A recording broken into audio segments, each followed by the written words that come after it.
Yep. We back. We back. I forgot the little young lady was gonna say that. Full Profits Podcast, another clean breaks episode. It's fight week. Devin the Dream Haney against Jorge El Nino de Roro Linares. Should be a good Yeah, fight. This is a good test for Dev. I think that, he's gonna do very, very well in this fight. This will be a fight where he gets to show more of his skill set against a well-proven three-division champ, I think. that's correct. Yep. Linares has 50 something fights. So this should be a very good test for him. What say you? I got Dev by stoppage. You think he can stop him? I think he will stop him. I say round 10. Round 10. The man looks cut up. 10, He looks really chiseled. 10 11. Yeah, he looks good. I'm looking at some of the things he's been on in the gym. Um, this fight for Dev, I mean, all respect to Jorge Linares, but I don't want to talk about Linares. It's obvious with Linares. Linares is a savvy veteran. This is his last hurrah. We know what we know about Linares. There's no new tricks coming out that bag. That is what it is. For Devin, what I'm looking for at this fight, and I think it is going to happen, and Linares is going to give him opportunities, is to where he can begin to convert that fantastic defense into offense. Dev makes people miss, but he hasn't made them quite make them pay just yet. And just from looking at some of his training, he touches people, but I'm talking about more in the line of, and even though I hate to say his name, but he's very good at it, like Canelo, right? If you miss, he's very strategic at making you pay when you miss, but making sure he sits down to give something that has maximum impact. Yes. Yes. All the tools and skills there for Devin, he's just got to put it all together. But I've never seen him, and just to agree with that, I've never seen him be a counter puncher or a guy who sits down on his punches like that. He's been more of a boxer. But go ahead. Exactly. Now, I think the dangerous thing with him is he's got all the skill sets. I've seen him have the quick, twitchy reflexes and throw counters, much like a Mayweather, right? But I think Dev, with where he is in his career, we know he can knock people out. We've seen some fights where he's had some knockout of the year candidates, even though he's not a knockout puncher. But the thing is, he's so elusive and he's got such quick hands and feet. I think he has the ability to get out the way, get out of harm's way, but also deliver something and set his feet with maximum impact and catch a guy with a big shot. And I think Linares is going to be primed because I think Linares is going to go for broke. You think so? You think he's going to go all out? I think Linares is going to go for broke. I'm going to tell you, Linares is going to go for broke because I don't think Linares respects Haney's toughness. I think he respects Haney's boxing ability. I don't think he thinks Haney can hurt him or is going to commit to hurting him. I think he thinks Haney will touch him up, but not commit to bring the pain. And I think Haney will bring the pain in this fight. Jorge Linares, you would be a fool to think that. I think he thinks that though, bro. That's the rep. To think that. That's the rep on Dev is that, oh yeah, he's quick, he's flashy, he's fundamentally sound, he's got really good technique, he's a sound boxer, puncher, more so boxer than puncher.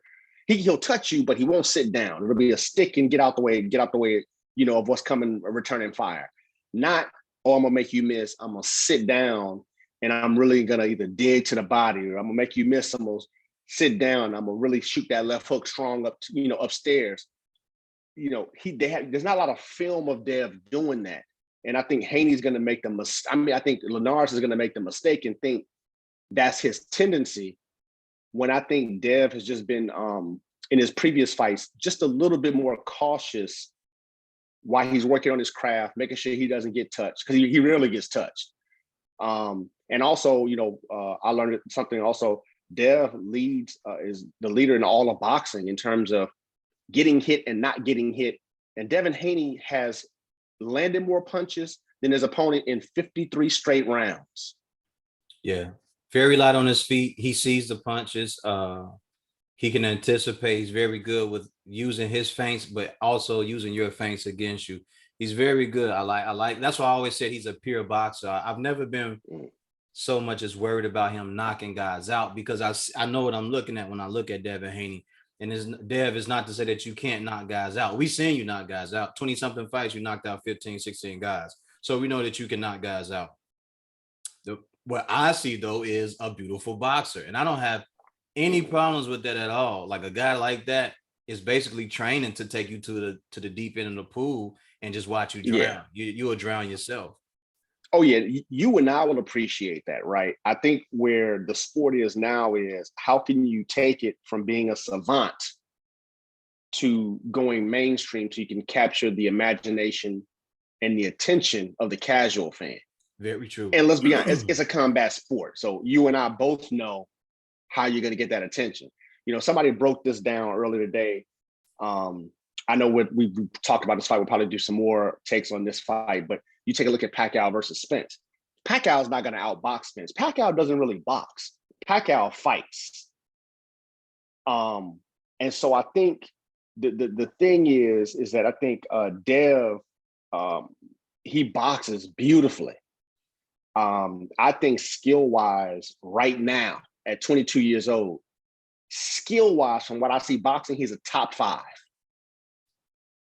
Of now or all time? Now, no, okay. Now, okay. Of current, of contemporaries, guys who are in the game now. Okay. No, definitely not all time. Okay. No, but contemporaries. Top 5?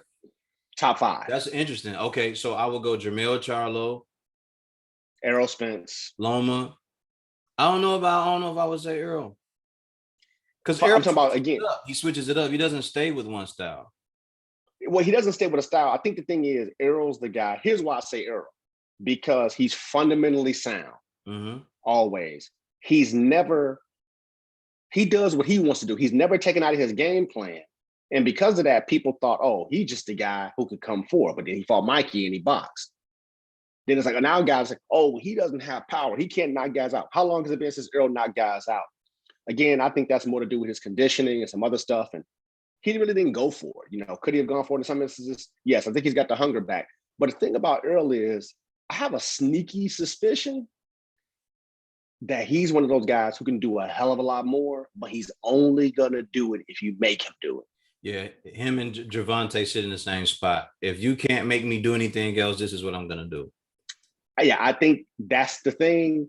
And I think, I think that's a mistake eventually when he fights Bud. I think it's a mistake Bud's going to make. Oh, he's slow, he's prodding, he's flat-footed, he's only going to be able to do this. And I think Bud's going to do something spectacular, and I think Errol's going to switch it up and get that ass. That's my personal opinion. Because people, they focus only on what they see. They don't focus on being prepared for what either somebody can be capable of or being prepared for what could counteract what they're doing. They just think this is all this guy is. And with certain guys, you got to be careful. Like you see what happened to Leo Santa Cruz, you get slept. Yeah. So who would be the top 5 then? Top 5 boxers? Male is in there. Errol is in there. I'm talking about, again, fundamentally beautiful boxing. Crawford's a beautiful boxer, but he does a lot of things that are not fundamentally sound. Of course. He again, like Roy was a beautiful boxer, but did a lot of things that weren't fundamentally sound. The athleticism is really what drove their abilities more so than the craft itself. I'd have to say, boxing wise, I'd have to put Tank in there because Tank can box. But we haven't seen Tank box. But I think he can though. Here's the thing with Tank. No, I know he can. I know he can. We just haven't. No, I think he can do more. But I call boxing is the ability to hit, in a sense, not get hit, even though Tank will take some. But boxing is saying, okay, I know what you're gonna do.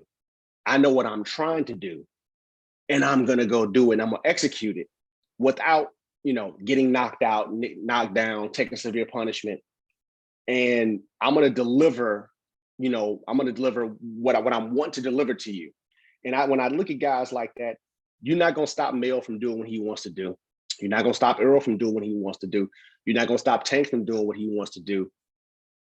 These guys, they're gonna do what they do unless you stop them. But then they also have an ability to pull something else out their bag. We've seen it with Mill. We haven't seen it with Tank, but we know what's in there, and we know who's in Tank's ear. I would be very shocked if you were Floyd and you were one trick pony. And I've seen sparring. I know Tank can do more. With Errol, somewhat the same thing, but the difference is that caught Mikey by surprise that he boxed like that. That threw Mikey didn't know what to do. He was just like, I thought you were gonna just come to me. I kind of just said it. I was like, yo, y'all gonna be surprised as shit when Earl shows up and he boxes his fucking head off and he just beats him up from the outside. And that's what he did. Because the simplest thing for him, Errol Spence, to do was to go in there, find the range, walk Mikey down, and then just get him out of there. That would have been so easy. Yeah. And like he said, then I get no credit because that's what everybody says I'm gonna do. Errol has a thing, he's got those rabbit ears, right? Like almost like KD, right? They hear everything people saying. Oh, you saying I can't box? Oh, okay, cool. Oh, Porter. Oh, he's rough and rugged. And what Errol does, and eventually he can catch up with you, but I think he's smart enough to know what he needs to do, is he's really big and not just beating guys, but beating guys and showing you something you think he can't do. Or like a guy like Porter, he wanted to beat Porter at his own game because he wanted to show, okay, yeah, I think most people know I can outbox you already. But what I want to prove is that I can outdog you too. Yeah. So you got 3. You need 2 more. Yeah.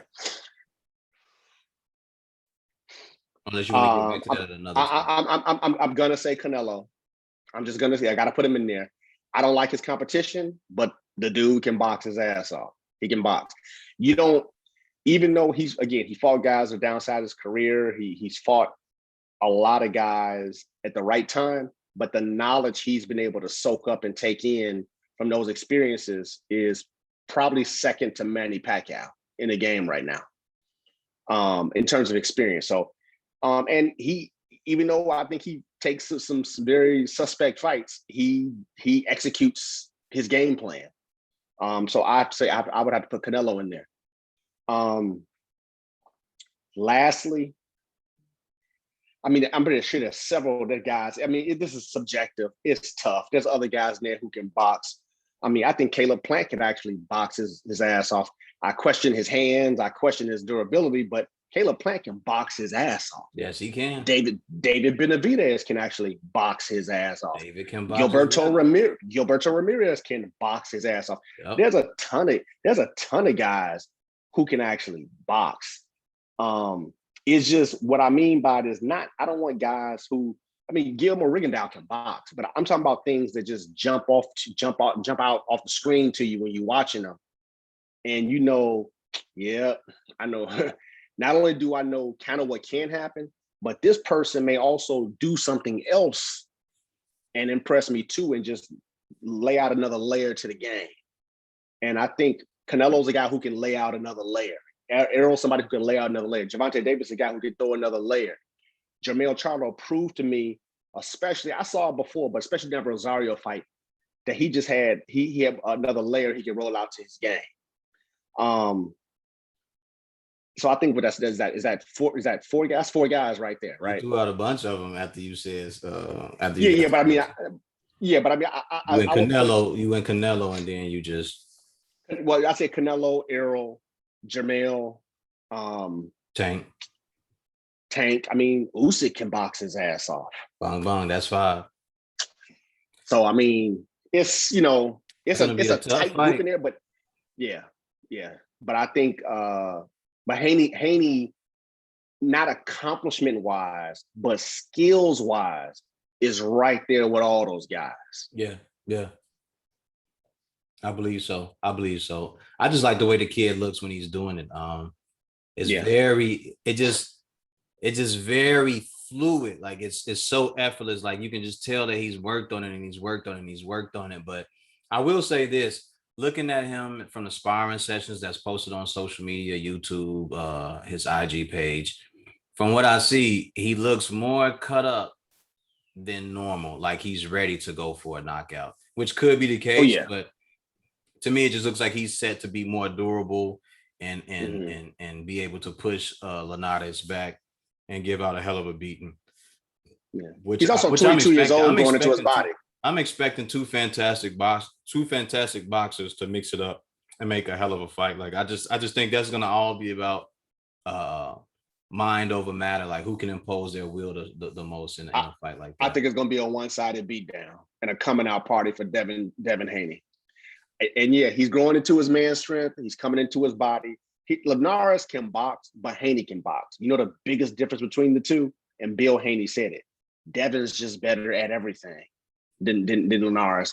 And the two things that Dev is going to do to him is, number one, the footwork is by far superior. The hand speed, the speed is really going to really bother Linares. Same way the speed with Lomachenko bothered Linares. The difference is obviously that Haney's a bigger guy than Lomachenko.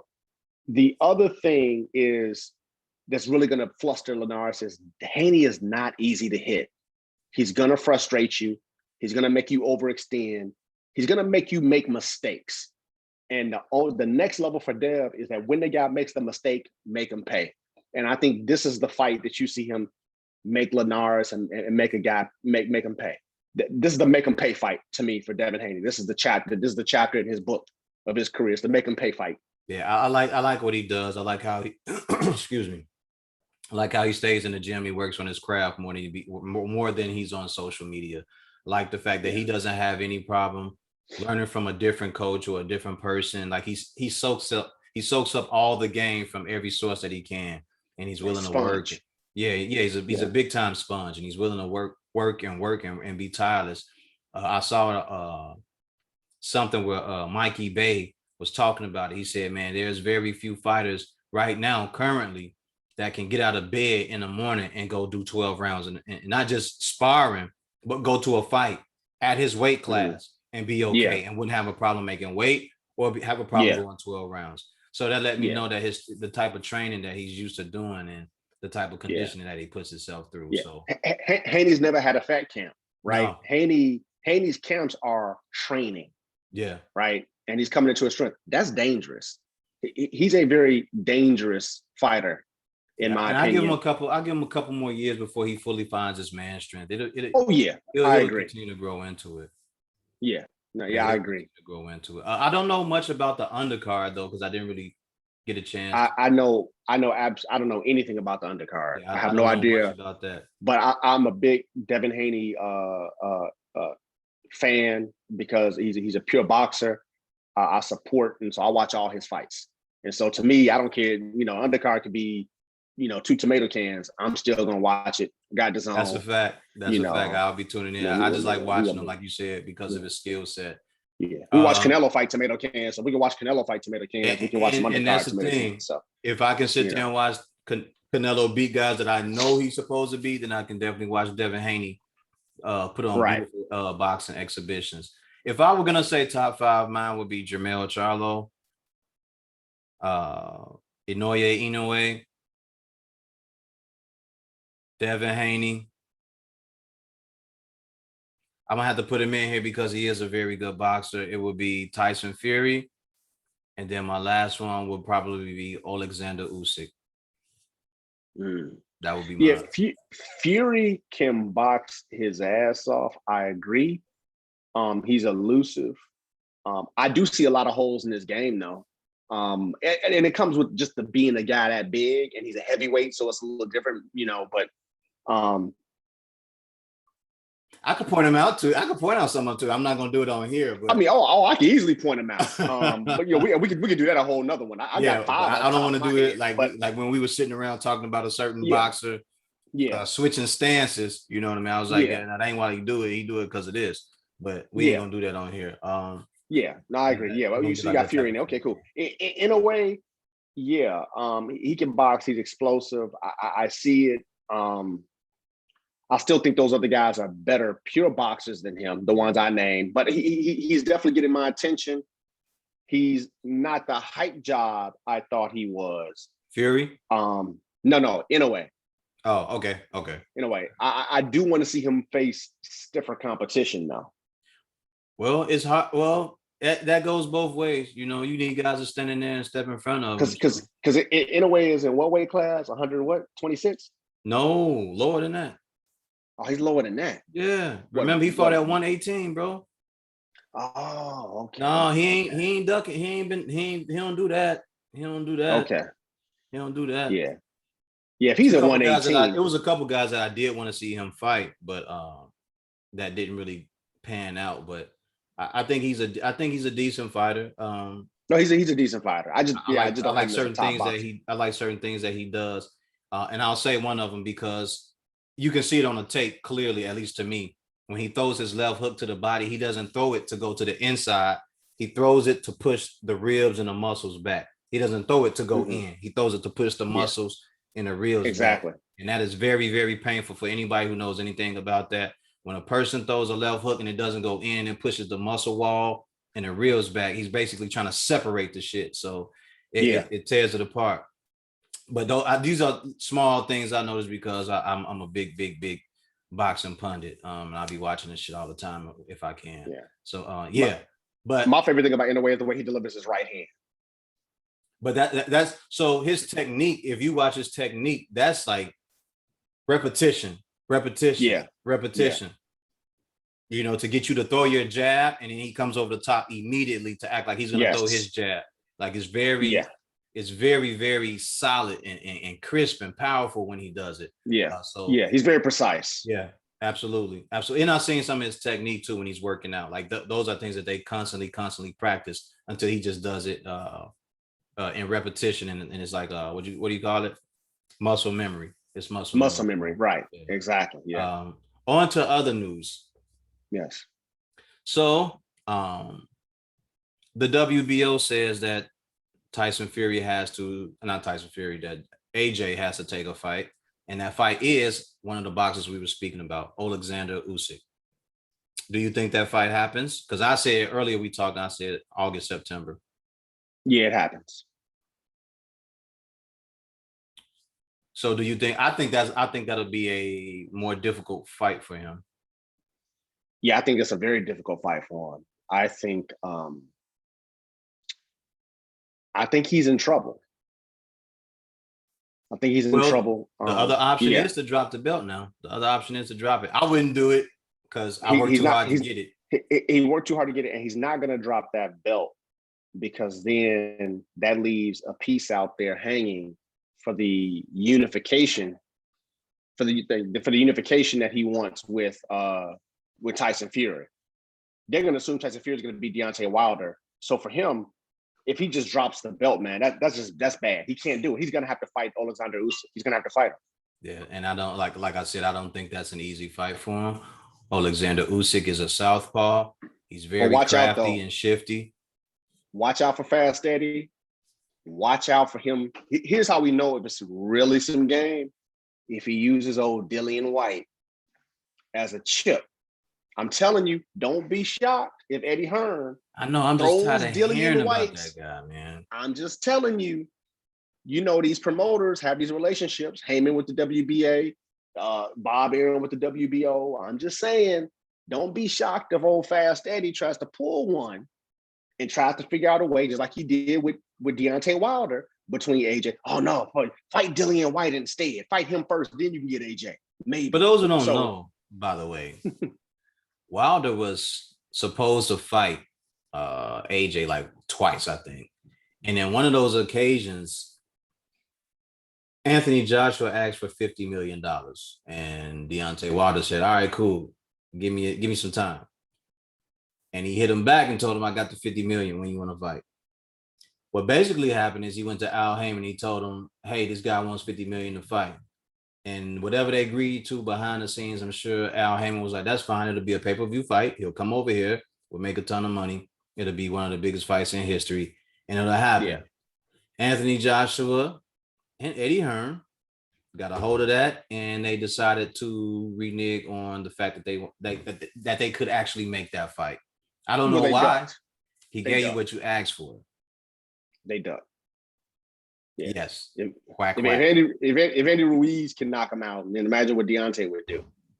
And we know AJ's big problem is he cannot get out the way of a right hand. Yeah. What's my man name? Vladimir Klitschko gave him a nice one to the chin. Yeah. Yeah. I mean, if Klitschko would have just went for it, he'd have easily defeated him. He backed off of him and you let him regroup. Yeah, but you got to think at his age, you know what I mean? If he would have went for him being older, he doesn't want to get clipped. He's trying to preserve his energy because the young fella, still got more in the tank. So he was just When you being an old lion and you got a young lion and you got that young lion hurt, you better take that young you lion gotta out. get him out of there. You gotta get him Because a out of young there. lion is going to recuperate quicker. It's just like now. I'm in my 40s. I recuperate a hell of a lot quicker when I was in my 20s than I do in my 40s. Absolutely. So Absolutely. if I get somebody hurt and they're young, I'm taking you out. I don't want this to go any longer. Yeah. So Klitschko made a tactical error. And then on top of that, AJ came out those next couple of rounds with the determination to get his ass on out of there because he realized, all right, I'm losing at this point. So yeah, let me get this old buzzard out of here. So yeah, exactly. I think that's a very good fight for AJ. I think he's up to it. He's probably pissed off that he didn't get this fight going.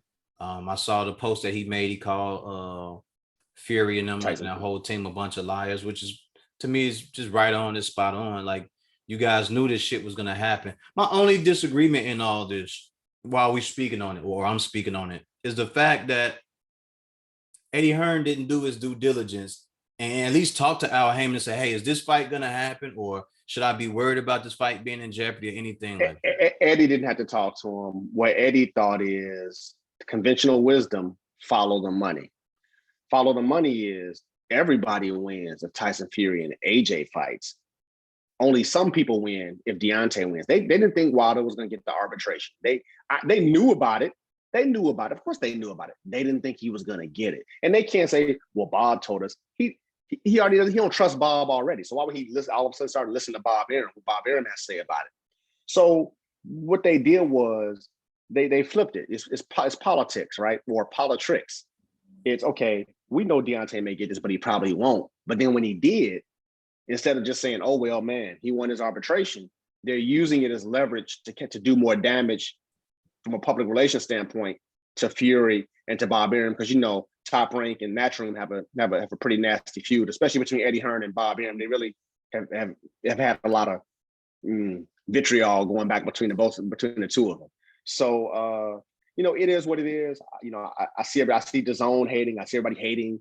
Get out the way. We talked about Sergio Mora and all these other people, man. At the end of the day, man, it's between Tyson Fury and Deontay Wilder. Everybody else really just need to shut the hell up and let those two men get in the ring and handle their business. Yep, let them go ahead and get their squabbles on and get out exactly. the way. Because if y'all really wanted this fight, y'all would have covered all four corners of a square or a rectangle and made sure that everything was going to work out in you guys' favor, and it didn't. It just sucks that they put out these false narratives or try to gloss over it like it didn't happen, or oh no, I didn't know, and everybody was in the know of this whole situation. You know what I mean? And we all know that Bob Arum don't want to spend his own money, so he wants to fast the situation to get to the biggest check for him. He ain't worried about nothing else. And the crazy part is he's a lawyer too, right? So he knew what was going on better than anybody else did. He did. But his whole thing was, I'm winning regardless. Think about if you Bob Arum. I don't think Bob Arum did anything wrong. He's a lawyer. He's a promoter. Bob Arum is like, regardless, we're the constant. The only variables are, is it Deontay or is it AJ? So they had a fight regardless. So the way Bob looks at it is, Bob is like, I'm actually glad that Deontay won arbitration. And that's 2 paydays. Because this is going to make big money here. And then he's going to everybody's going to assume that Fury's going to win. And so like, okay, then we get AJ after that. If AJ wins. So the way he looks at it is, man, I just turned 1 check into 2. Man, big this time. is a good day at the office. So that's how he's looking at it. That's why he don't even care. That's why he's like, man, whatever. Yeah, man, what y'all gonna do to me anyway? You know what I mean? Like, yeah, man, like almost 90 years old. He ain't thinking about none of that, man. That man trying to get to the money, the big money. He trying to get to the last couple of paydays before he check about this bitch. That's that's why with Crawford, that's why he only says Pacquiao and Spence, because those are the 2 biggest paydays. If you listen to him, you got to listen to him carefully and closely. Bob has no interest in building someone's career. Bob's interest is, okay, who are my guys that can get the biggest payday Let's get somebody else who can help get a big payday. Let's make this happen and get a huge payday. That's what Bob was about. My only empathetic part is that at least Eddie Hearn tried to make the shit happen. They told him it was no money in the fight. He secured all this different stuff. I'm sure he spent somewhere between 50, 60, 70 million dollars to get all that shit done. And in the end, it just fell apart on him. So that's my only, like, for him to try so fucking hard to make that happen over the last 6 or 7 months, and then it just fall apart like that after he did all the work and nobody else did nothing. You know, it just sucks. But that's dumb on Eddie Hearn. Very, you don't spend any money. You don't spend any money like that without a contract. So very much so. There was no contract. And like I said in that post, I said putting the buggy before the horse. So that's kind of like what happened. But AJ Usyk, I would probably go with Usyk just because of his tenacity, but smooth sniper boxer type qualities that he has. I like his style. He doesn't ever seem to be rattled to me when I'm watching him fight. He always seems to be in control. Even the last fight, was that against Takum or someone like that? The guy was pressing him, and when he found Chisora, when he was fighting Chisora, he seemed a little bothered by the tactics, but he was able to gut it out. And he was bothered by the tactics and the size. Even though I agree with you, I think Usyk is the better boxer. I got AJ winning that fight by knockout. Really? I think. Well, he would have to. He would have to. I think AJ wins that fight by knockout, and I think AJ fills him out initially. He's going to get outboxed.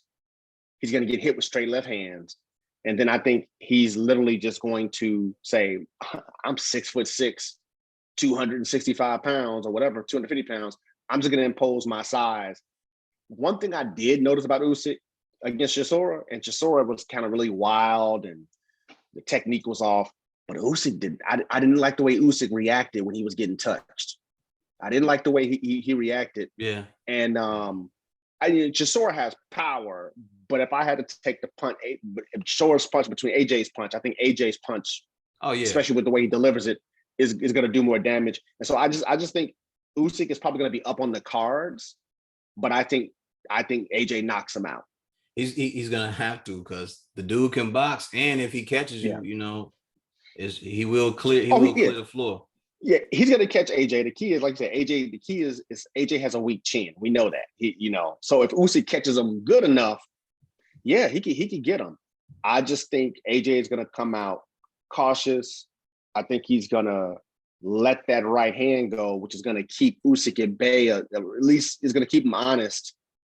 And then I think he's gonna eventually walk him down, line up that hand, and then just try to break him down with power shots and just get in there on him. That's kind of how I see that fight happening. I hear you, but like I said, that's the only option to me, because I don't see a situation where you outbox Usyk. You know what I mean? I agree with you. He's not. He would lose on the scorecards, or but if the fight's in the UK, what do the scorecards mean? So,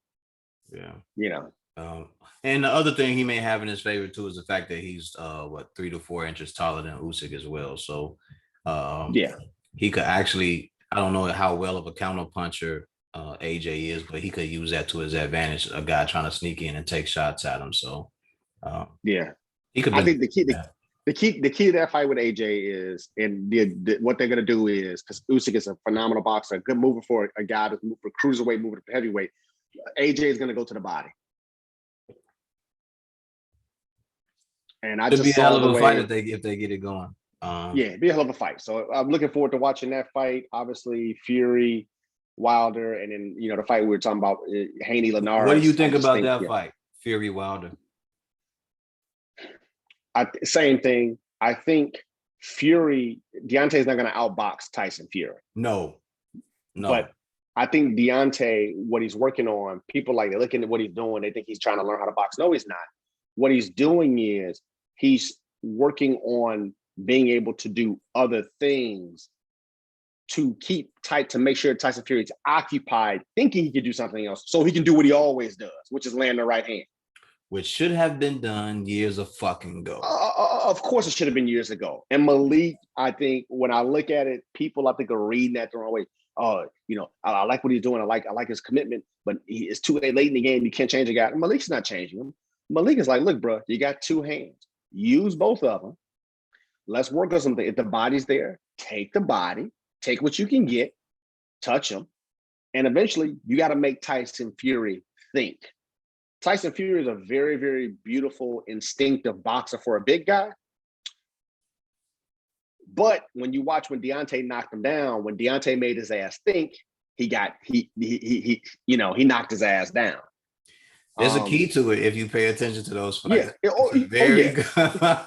It is. I mean, really, good. honestly, if Deontay would just faint.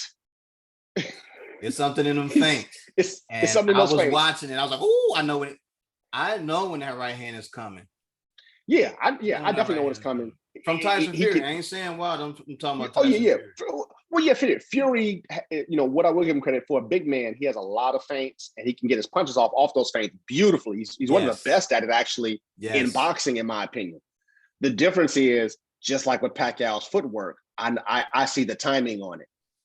Mm-hmm. I see the timing on it. And the key to this fight with Wilder is not skill. It's going to be will, because I think Fury is going to be outboxing him. I think Fury is going to land, but it's going to be will and the ability to make Tyson Fury think and to time him and to deliver that right hand. Because I think if Wilder hits him with a right hand, he ain't getting back up. I can't wait to see this fight. Yeah.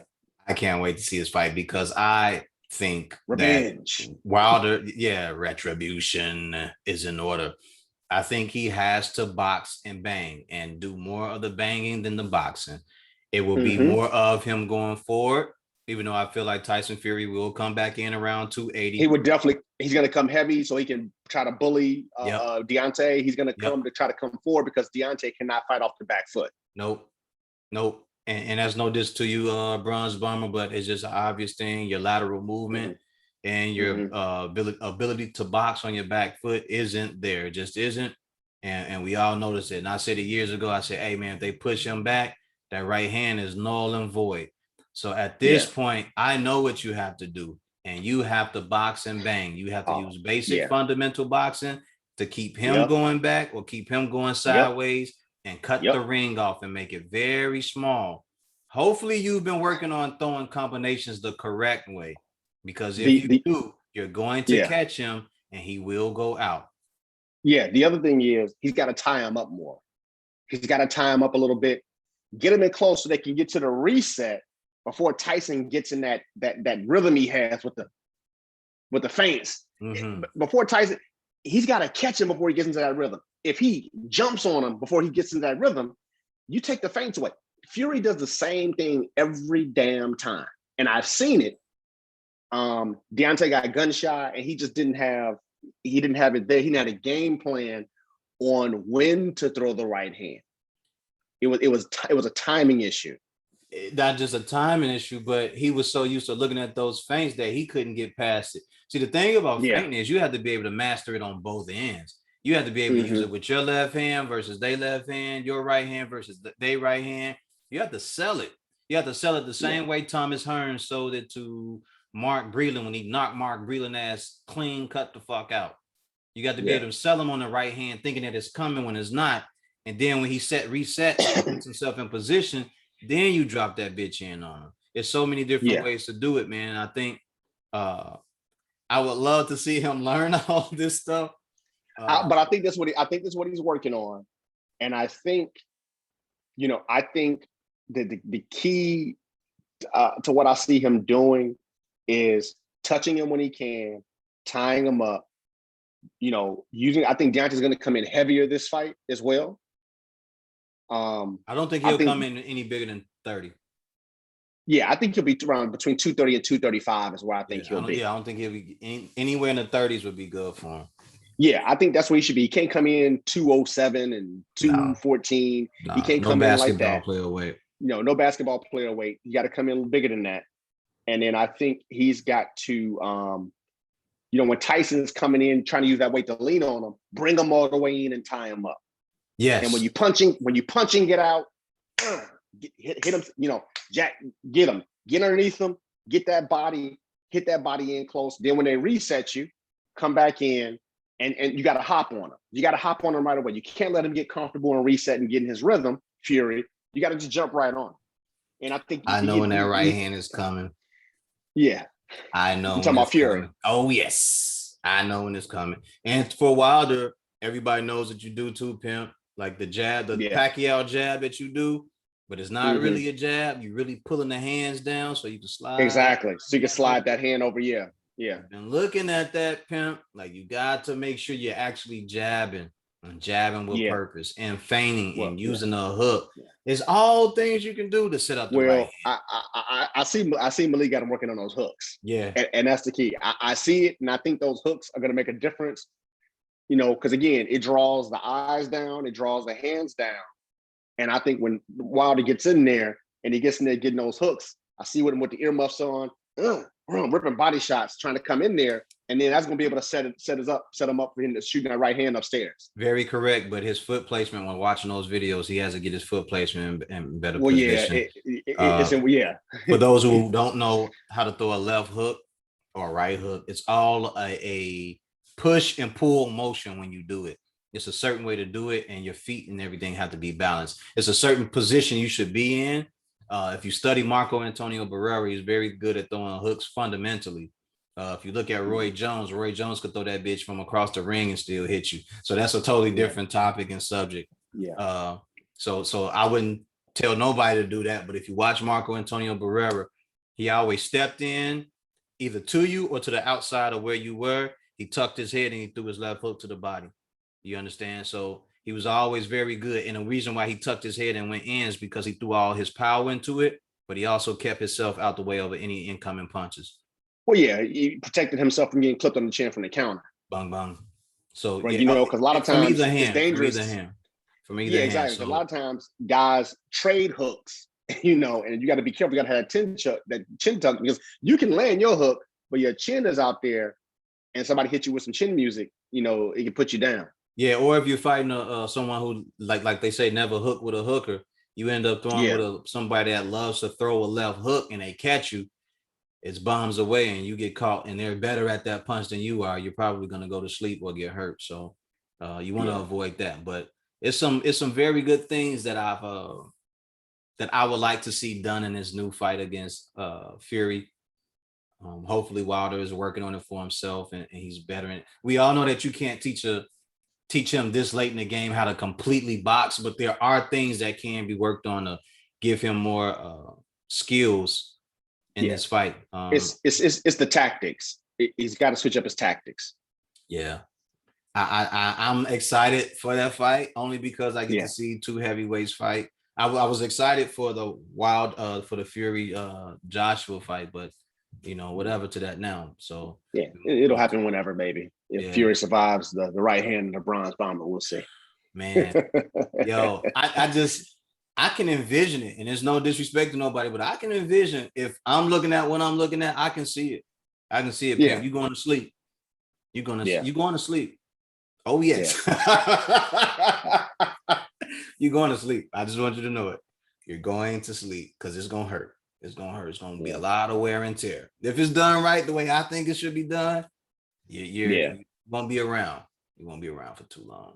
But what else? We already talked about on the last episode of Errol and Bud. I see you sent me the response Bud had to him about time and beat speed, which is also, to Pacquiao, yeah. That's a very big thing. Vernon Forrest, when he fought Shane Mosley, he was very adamant and confident in his ability and his timing and his ability to outbox Shane Mosley. That's all he spoke on.